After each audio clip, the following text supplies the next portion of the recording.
एक साधक ने प्रश्न पूछा है। ये कहते हैं कि बिना ध्यान के मन पवित्र नहीं होता और जब तक मन पवित्र नहीं होता तब तक ध्यान की गहराइयों में नहीं उतरा जा सकता। मन पवित्र हो इसके लिए क्या करना चाहिए?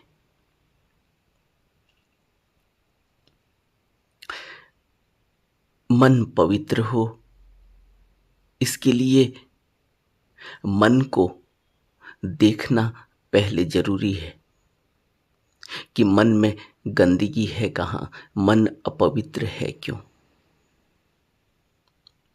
मन के बारे में हमने पिछली कई वीडियोस में बात की है, लेकिन आज हम बात करेंगे कि यह मन पवित्र कैसे होता है। और जब तक मन पवित्र नहीं होता तब तक तो ध्यान की गहराइयों में उतरा नहीं जा सकता। और मन की पवित्रता बहुत बातों पर निर्भर करती है। वह हमारे जीवन जीने की शैली पर निर्भर करती है, सामाजिक व्यवस्था पर निर्भर करती है, हमारे आचार विचार व्यवहार पर निर्भर करती है। हम कैसा जीवन जी रहे हैं वह भी हमारे मन का निर्माण करता है। इसीलिए मन को उस दायरे में रखना जरूरी है जहां उसकी सोच बदल सके। मन को उस दायरे में रखना जरूरी है जहां उसके अंदर अच्छी, सार्थक और पवित्र भावनाएं पैदा हों। मन को उस दायरे में रखना जरूरी है, उस माहौल में रखना जरूरी है जहां वह कल्याणकारी बातों को देखता है, कल्याणकारी बातों को सुनता है, कल्याणकारी कृत्य करने का संकल्प उसके अंदर पैदा होता है। अब मन कैसे उस दायरे में रहेगा? इसलिए बुद्ध ने शुरुआत की और कहा कि तुम्हें धम्म श्रवण करना चाहिए। धम्म श्रवण से क्या होता है? धम्म श्रवण हमें इस बात के लिए मजबूर करता है कि जो हमारा जीवन है वह बुद्ध के बताए हुए, गुरु के बताए हुए रास्ते पर नहीं जिया जा रहा है। आपने देखा होगा दुनिया में व्यक्ति किसी भी महानता में पहुंच जाए, उसके अंदर दुनिया के सभी वस्तुओं को इकट्ठा करके चाहे कितनी ही तसल्ली पैदा हो जाए, उसके बावजूद भी वह शांत नहीं बैठ पाता। वह फिर भी अशांति ही बना रहता है, वह फिर भी उतावला ही बना रहता है, वह फिर भी अपने को अशांति ही महसूस करता है। कुछ और चाहिए, कुछ और चाहिए। सब मिल गया है। आपने देखा होगा, आप पढ़ते हैं, सुनते हैं, देखते हैं, दुनिया में कितने बड़े बड़े लोग हैं। बड़े बड़े किस सेंस में? कि उनके पास इतनी संपत्ति है कि वो जिस भी प्रकार का भोग करना चाहे कर सकते हैं वस्तुओं का। सुख सुविधाओं का, और करते भी हैं, लेकिन फिर भी शांत नहीं हो पाते। फिर भी वह बुद्धत्व के की जो आभा है, बुद्धत्व के जो गुण हैं, जो बुद्धत्व की शांति है, वो उनके अंदर नहीं पैदा हो पाती, जबकि होनी चाहिए। अगर संसार के सुखों से मन को शांति मिल सकती, अगर संसार के भोगों से मन तृप्त हो सकता, खुशी महसूस कर सकता, हमेशा के लिए सदा शांति महसूस कर सकता, तो फिर इन व्यक्तियों को तो बुद्ध की तरह शांति मिल जानी चाहिए थी, लेकिन नहीं मिलती। यह भी उतने ही हताश और उतने ही असुरक्षित और उतने ही खाली हैं जितना कि एक वह व्यक्ति जिसको कुछ नहीं मिला है, जो सांसारिक सुखों को नहीं भोग पा रहा है। फर्क कुछ भी नहीं है। मानसिक रूप से दोनों ही अशांत हैं, दोनों ही शांति की तलाश में, दोनों ही उस परम सुख की तलाश में। फिर मनुष्य अंत में विचार करता है कि उसे उस सत्य की तरफ, उस विचार की तरफ चलना चाहिए जो बुद्ध ने हमें दिए, जो किसी गुरु सतगुरु सतपुरुष ने हमें बताए। फिर वो अंत में आकर मंदिर में उन बातों को सुनता है, मस्जिद गुरुद्वारे गिरजा में जाकर उन बातों को धर्म ग्रंथों के जरिए सुनता है, पढ़ता है। यानी अंततः दुनिया में सब कुछ करने के बाद, सब कुछ इकट्ठा करने के बाद भी वह अशांति उसके अंदर बनी ही रहती है, और फिर भी वो खोज में ही निकलता है कि मन शांत कैसा हो जाए, कैसे हो जाए, और पहुंचता है किसी बुद्ध की शरण में। अब बुद्ध की शरण में मन लगेगा कैसे? क्योंकि मन में बहुत कुछ भरा हुआ है। अब डर भी भरा हुआ है, असुरक्षा भी भरी हुई है। जो कमाया है उसके चले जाने का सबसे बड़ा डर, और मृत्यु का डर तो है ही। अब मृत्यु का और भयावह और भयानक डर पैदा हो जाता है, क्योंकि जिसके पास कुछ भी नहीं है, अगर उसको मौत आ भी गई तो वो मौत से उतना नहीं डरता जितना कि वह व्यक्ति डरता है जिसके पास बहुत कुछ है और डरता है, क्योंकि उसके चले जाने का डर, उसके खो जाने का डर, उसके छिन जाने का डर, उसकी बर्बादी का डर, जो उसने अब तक जोड़ा, इकट्ठा किया। इसलिए वह व्यक्ति ज्यादा मृत्यु से डरता है, ज्यादा असुरक्षित और ज्यादा भयावह हो जाता है, भयभीत हो जाता है। इसलिए ये जो मन है, ये न तो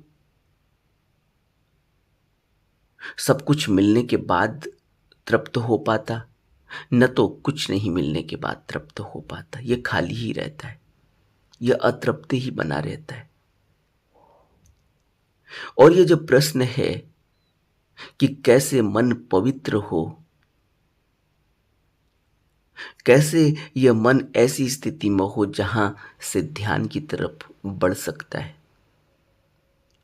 तो अंततः बात वहीं आ जाती है कि हमें, जो बुद्ध ने कहा अपने बुद्ध वचन में, कि धम्म श्रवण करना होगा। धम्म श्रवण यानी सत्य का श्रवण, सत्य को सुनना होगा। सत्य की गूंज कान में पड़नी चाहिए। अब सत्य की गूंज कान में पड़ती है, पहले तो शब्दों से ही पड़ती है। जो बुद्ध ने कहे वो शब्द, उनसे कुछ गूंज कान में पड़ती है सत्य की, जब वो कहते हैं कि तुम आर्य अष्टांगिक मार्ग का पालन करो। अगर तुम आर्य अष्टांगिक मार्ग का पालन करोगे तो तुम्हारे मन में शांति आएगी, तुम्हारा मन पवित्र होगा, तुम्हारे मन में सुख उपजेगा। क्यों? क्योंकि आर्य अष्टांगिक मार्ग का पालन करने वाला व्यक्ति मानसिक रूप से दुखी नहीं होता, क्योंकि दुख पैदा होता है जब हम गलत करते हैं। चोरी कर दी, मन में दुख पैदा हो गया।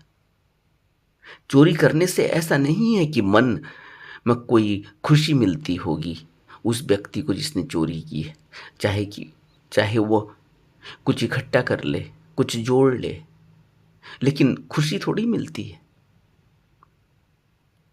मन में खुशी थोड़ी मिलती है जब कोई व्यक्ति मिथ्याचरण करता है, लाखों करोड़ों का दूसरे का गबन कर देता है, पैसा हजम कर देता है। उसको खुशी थोड़ी मिलती है। लगता है कि उसे खुशी मिल गई, उसने कुछ इकट्ठा कर लिया पैसा दूसरे को मिथ्याचरण करके, धोखा देकर, लेकिन खुशी थोड़ी मिलती है। देखने से जरूर लगेगा कि देखो इसने कितना पैसा कमा लिया, बड़ी बड़ी गाड़ियों में घूमता है, बड़े बड़े घर बनाए हुए, इसके बाल बच्चे देखो कितने मजे कर रहे हैं। लेकिन हकीकत यह नहीं है। मन खुश नहीं है किसी का भी, मन तृप्त नहीं है किसी का भी, मन में शांति नहीं है किसी के भी।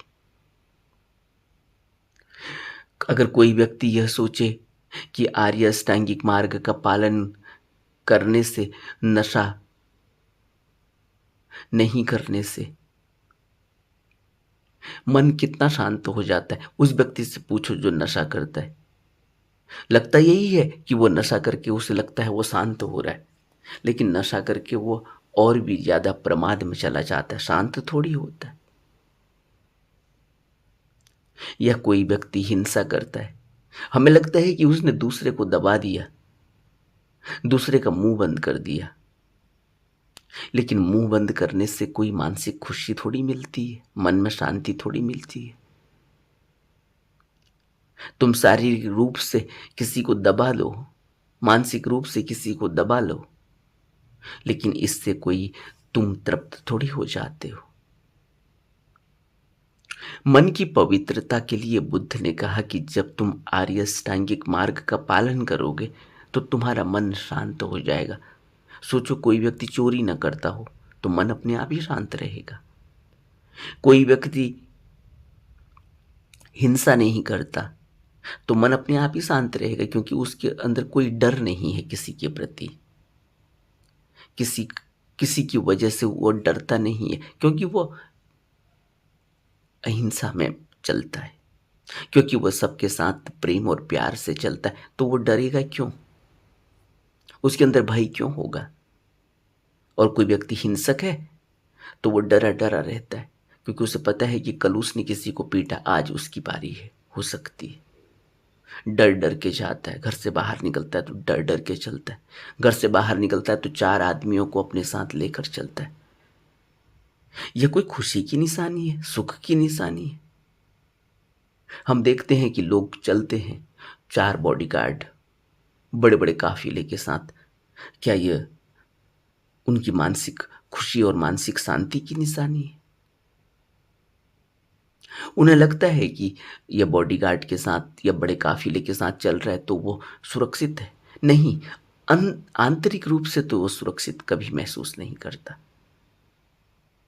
उसे पता ही है उसने गलत किया है, अब वो सहारा ले रहा है बॉडीगार्ड का। क्या हो जाएगा उससे? अगर गलत किया है तो अंदर तो एक डर बना ही रहता है।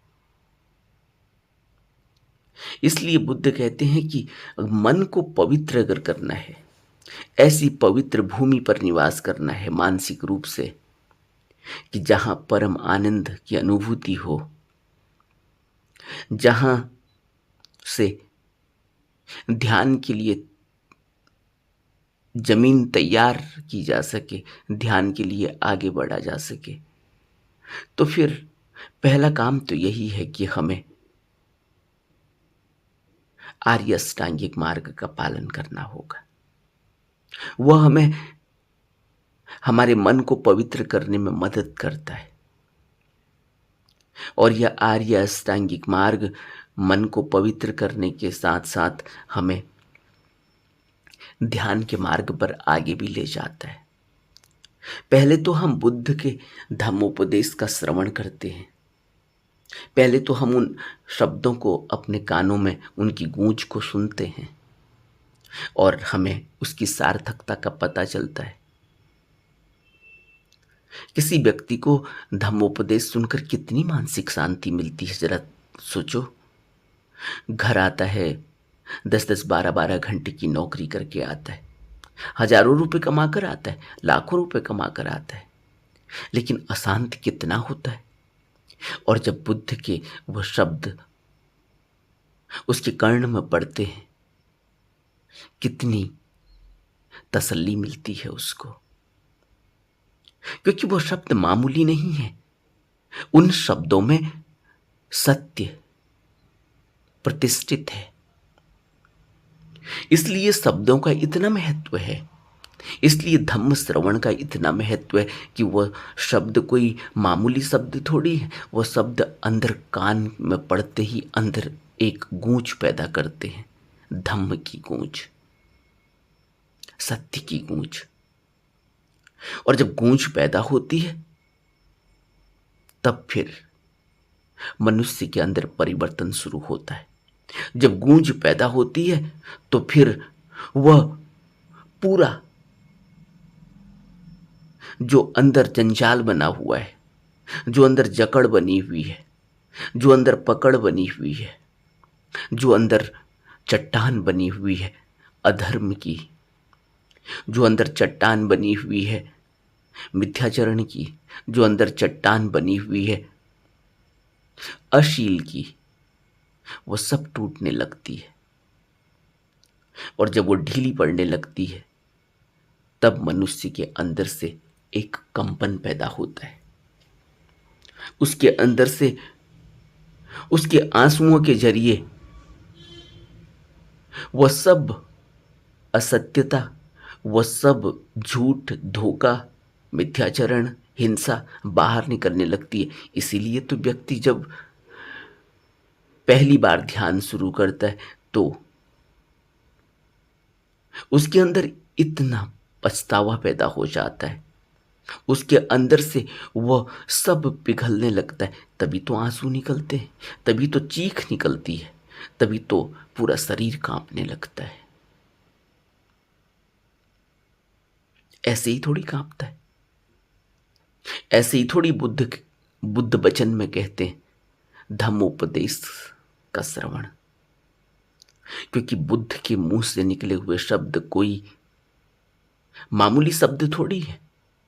उनमें धम्म साक्षात है, उनमें सत्य साक्षात है। जब वो कान में गूंजते हैं तो अंदर पूरी चट्टान, अधर्म की चट्टान को तोड़ देते हैं।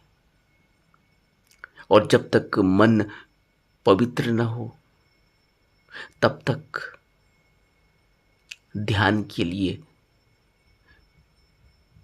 कैसे आगे बढ़ा जा सकता है। बुद्ध हमें 5 तरीके बताते हैं कि तुम 5 ध्यानों के माध्यम से मन को पवित्र कर सकते हो। ये 5 भावना ध्यान है। बुद्ध ने इनको 5 भावना ध्यान कहा। पहला ध्यान है मैत्री भावना। और ये मैत्री भावना का अभ्यास हमें जब हम धम्म शिविर में जाते हैं, ध्यान शिविर में जाते हैं, तब हमसे करवाया जाता है। मैत्री भावना, सभी प्राणियों के सुख और समृद्धि की कामना। इससे क्या होगा? इससे मन में मैल नहीं चढ़ेगी, इससे मन में दुख नहीं जमेगा। इससे किसी के प्रति कटुता पैदा नहीं होगी, हिंसा पैदा नहीं होगी।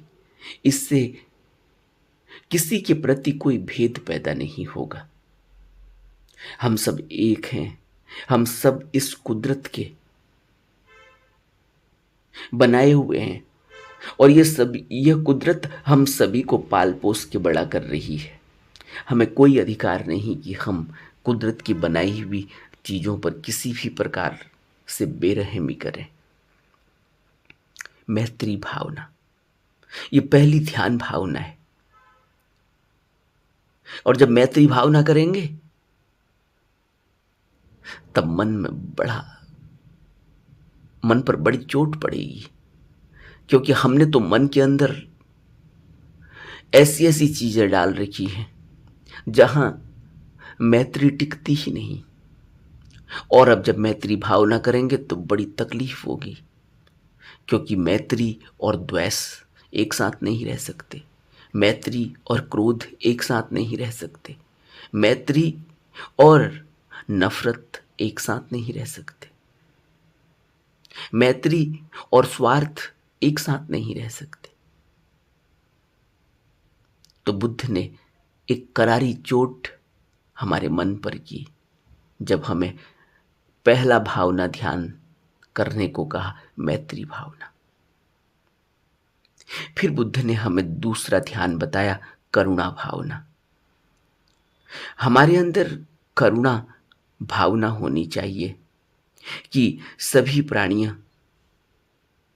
प्राणी सुखी हों। सभी प्राणियों की सुखी की कामना करना, उनमें किसी भी प्रकार का दुख न आए, ऐसी कल्पना, ऐसी भावना, यह अनुकंपा का अभ्यास है, गहरी अनुकंपा का अभ्यास। करुणा, आपने देखा जब किसी व्यक्ति को गुस्सा आता है और वो तुम पर गुस्सा करता है तो कितना मुश्किल हो जाता है कि उसके गुस्से पर हम रिएक्ट ना करें, उसके गुस्से पर हम करुणा पैदा करें, उसके गुस्से से हमें करुणा हमारे अंदर आए। ये कितना मुश्किल काम है। घर के अंदर ही देख लो, बच्चों के प्रति क्रोध पैदा हो जाता है, माँ बाप के प्रति क्रोध बच्चों को पैदा हो जाता है, भाई बहनों के प्रति एक दूसरे को क्रोध पैदा हो जाता है। तो क्या दूसरे व्यक्ति को करुणा पैदा होती है? कितना मुश्किल हो जाता है, घर में बवाल हो जाता है, कलेश हो जाता है। जबकि होना यही चाहिए कि जिस व्यक्ति को क्रोध आया है उसके प्रति करुणा पैदा हो, क्योंकि करुणा से यह पता चलता है, करुणा पैदा होने से यह पता चलता है कि यह व्यक्ति कितना कमजोर है। इस व्यक्ति को क्रोध आ रहा है, उसके प्रति करुणा पैदा होती है, क्योंकि क्रोध अच्छी चीज नहीं है। इसके अंदर क्यों आया होगा, इसके अंदर सहन शक्ति क्यों नहीं पैदा हुई, ये क्यों नहीं समझ पा रहा होगा कि इस क्रोध से इस पर कितना बड़ा दुख पैदा हो रहा है, इसको कितना बड़ा दुख हो रहा है। ज्ञानी जन कहते हैं कि जब कोई व्यक्ति को क्रोध आता है और उसको अपना क्रोध दिखाई दे और क्रोध से किस तरह से उसका शरीर में रिएक्शन हो रहे हैं अगर उसको पता चलेगा तो उस दिन उसको बहुत दुख होता है, क्योंकि उस क्रोध से दूसरे का तो कोई नुकसान नहीं हुआ, लेकिन उसका कितना खून जल गया, उसके अंदर कितना केमिकल रिएक्शन हो गया, उसकी मानसिक स्थिति कितनी खराब हो गई, शारीरिक स्थिति कितनी खराब हो गई उसके ही क्रोध करने से। वो नहीं जानता। जिस दिन वो जानेगा तो उसके बाद से वो कभी क्रोध नहीं करेगा, क्योंकि ये बहुत ही घाटे का सौदा है। इसलिए बुद्ध कहते हैं कि तुम करुणा भावना पैदा करो। भावना करनी है। और तीसरा बुद्ध कहते हैं कि तुम मुदिता भावना करो, कि सभी प्राणियों के प्रति सुख समृद्धि की बात, सभी आनंद में हो, आनंदित हो, उनको आनंद में देखकर कितनी तृप्ति हो जाती हो तुम्हें, मुदिता पैदा हो जाती है। जब कोई चिड़िया चहकती है, गीत गाती है, तुम्हारे अंदर मुदिता पैदा हो जाती है। यही मुदिता बढ़नी चाहिए। जब सूरज उगता है,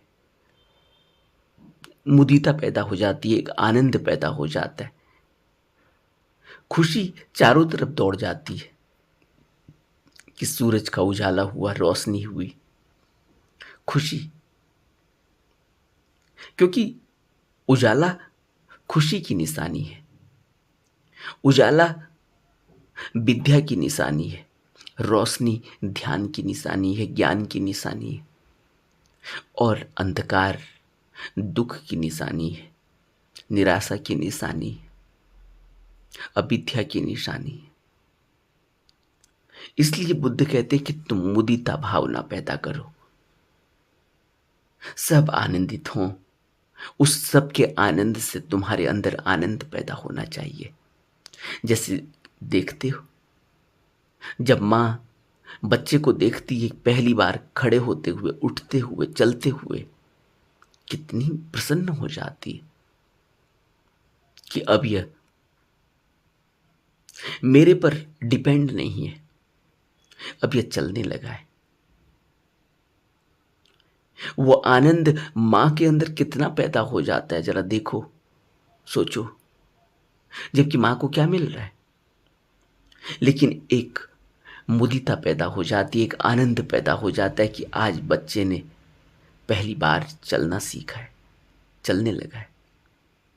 ऐसे ही इस कुदरत में कुछ भी, जो कुछ भी दिखे, उससे मुदिता पैदा होनी चाहिए। मुदिता अगर हो तो कभी भी ईर्ष्या नहीं होगी, कभी भी जलन नहीं होगी, कभी भी स्वार्थ नहीं होगा। मुदिता से आनंद पैदा होता है। जब किसी दूसरे का अच्छा होता है, जब कोई दूसरा खुश होता है, उसकी खुशी से हमारे खुशी के आंसू निकल पड़ते हैं। यह मुदिता भावना है। और चौथा बुद्ध कहते हैं प्रतिकूल भावना। तुम अपने शरीर की गंदगियों का विचार करो और सोचो कि तुम्हारे शरीर में यह काम भोग कितना तुच्छ है, क्योंकि इस काम भोग से ही तुम इस भवबंधन में उलझते हो। और जब तक तुम प्रतिकूल भावना नहीं करोगे, तब तक इस काम भोग से मुक्त नहीं हो सकते। इसीलिए तुमने देखा होगा, जब भी कोई व्यक्ति काम भोग से को छोड़ना चाहता है, काम भोग से दुखी हो जाता है, तो वो काम भोग के प्रति प्रतिकूल भावना पैदा करता है। तब उसे निरर्थकता पता चलती है कि निरर्थक है, सार्थक नहीं है। लेकिन जब कोई व्यक्ति प्रमाद में होता है, मदमस्त होता है, अंधा हुआ रहता है काम में, उसको लगता है कि इससे कोई आनंद मिल रहा है, इससे कोई तृप्ति मिल रही है, खुशी मिल रही है, मन की शांति मिल रही है। और जब तक व्यक्ति इस गलत फहमी में रहता है, तब तक उसका विकास नहीं हो सकता आध्यात्मिक रूप से। आध्यात्मिक उत्थान तभी होता है, उसकी शुरुआत तभी होती है जब उसके अंदर काम भोग के प्रति तुच्छता का अनुभव हो, उसकी प्रतिकूल भावना से। प्रतिकूल भावना करनी होगी उन सभी विकारों के प्रति जिन्होंने हमें इस भवबंधन में उलझा कर रखा है। और जब तक हम इन विकारों से बाहर नहीं निकलते, तब तक हमारा आध्यात्मिक उत्थान नहीं हो सकता, तब तक हमें मन की शांति, मन की पवित्रता नहीं मिल सकती। और प्रतिकूल भावना के बाद बुद्ध हमें पांचवा भावना ध्यान करने को कहते हैं, उपेक्षा का। उपेक्षा जब होती है तो आदमी फिर प्रेम और घृणा को नहीं तोलता। जब उसके अंदर उपेक्षा आती है तो फिर वो यह थोड़ी देखता है कि इस आदमी ने मेरा भला किया है, इसलिए इसको मुझे नमस्कार करना है, और जिस व्यक्ति ने मेरे तरफ नहीं देखा, मेरे को नमस्कार नहीं किया, उसको नमस्कार नहीं करना है। वो इस तरह का बंटवारा नहीं करता। वो मानसिक रूप से फिर द्वैत में नहीं होता, वो अद्वैत में चला जाता है। उपेक्षा भावना हमें अद्वैत की तरफ ले जाती है। उपेक्षा भावना हमें प्रेम और घृणा से ऊपर उठाती है, समृद्धि और असमृद्धि से ऊपर उठाती है, दुख और सुख से ऊपर उठाती है। उपेक्षा का अर्थ यह नहीं समझना चाहिए कि हम उदास हो गए हैं, हमें अब किसी वस्तु की आवश्यकता नहीं, हम उदास हो गए, उपेक्षा पैदा हो गई। यह उपेक्षा का अर्थ नहीं है। बुद्ध जिस उपेक्षा को हमें उपेक्षा भावना करने को कहते हैं, उस उपेक्षा भावना को का अर्थ है तटस्थ रहना। न तो सुख को सुख की तरह देखना, न दुख को दुख की तरह देखना। उसमें कहीं भी अपना स्वार्थ नहीं होना चाहिए। उसमें कहीं भी किसी के प्रति अच्छा और किसी के प्रति बुरे की भावना नहीं होनी चाहिए। उपेक्षा मीन्स बुद्ध उपेक्षावान है। इसलिए बुद्ध यह थोड़ी देखते हैं कि यह अंगुलीमाल है, हत्यारा है, और दूसरी तरफ कोई वह व्यक्ति जिसने कभी भी हिंसा नहीं की। बुद्ध कोई भेद थोड़ी करते हैं अंगुलीमाल में और किसी सच्चरित्र व्यक्ति में। बुद्ध के लिए दोनों बराबर है। बुद्ध अंगुलीमाल से भी वही व्यवहार करते हैं जो एक सच्चरित्र व्यक्ति से करते हैं। बुद्ध दोनों से समान व्यवहार करते हैं, दोनों को दीक्षा देते हैं, दोनों से यह उपेक्षा करते हैं, दोनों से यह अपेक्षा करते हैं उपेक्षित होकर कि दोनों ही सत्य के मार्ग पर आगे बढ़ेंगे, समाधि तक पहुंचेंगे। उपेक्षा भावना हमें आध्यात्मिक उत्थान की तरफ ले जाती है, हमें बड़ा बनाती है, महान बनाती है, हमारे मन को पवित्र करती है। तो मन को पवित्र करने के लिए बुद्ध ने 5 भावना ध्यान हमें बताए: मैत्री, करुणा, मुदिता, प्रतिकूल भावना और उपेक्षा भावना। जब हम यह अभ्यास करते हैं, भावनाओं का अभ्यास, तब हमारा मन पवित्र होता है और ध्यान के लिए तैयार होता है, समाधि के लिए तैयार होता है, स्मृतिवान होता है, व्यायाम के लिए तैयार होता है। क्योंकि जब तक मन में उग्रता है, व्यग्रता है, आवेश है, जब तक मन में रिक्तता है, कमी है, दुख और सुख की बातें हैं, तब तक मन कैसे हमारे साथ सत्य की यात्रा पर चलेगा, धम्म की यात्रा पर चलेगा। इसलिए भावना ध्यान बहुत महत्वपूर्ण है और यह जीना होगा हमें। यह भावना सिर्फ एकांत में बैठकर नहीं करनी, यह हमें जीना होगा। यह हमारे रोज की दिनचर्या का अंग बन जाना चाहिए। यह हमारे लिए एक प्रैक्टिकल एक्सपीरियंस होना चाहिए। यह हमारे रोज की जीवनचर्या का हिस्सा होना चाहिए। यह हमारा जीवन होना चाहिए, जीने का तरीका होना चाहिए। तब हम धम्म की यात्रा पर चलते हैं। नमो बुद्धाय।